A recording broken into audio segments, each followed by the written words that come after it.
Psalm 23, verse 1 to the end. The Lord is my shepherd, I shall not want. He maketh me to lie down in green pastures. He leadeth me beside the still waters.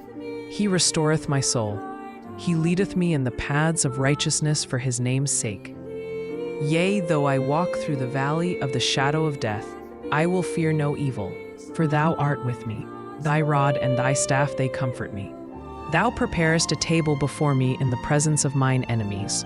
Thou anointest my head with oil, my cup runneth over. Surely goodness and mercy shall follow me all the days of my life, and I will dwell in the house of the Lord forever.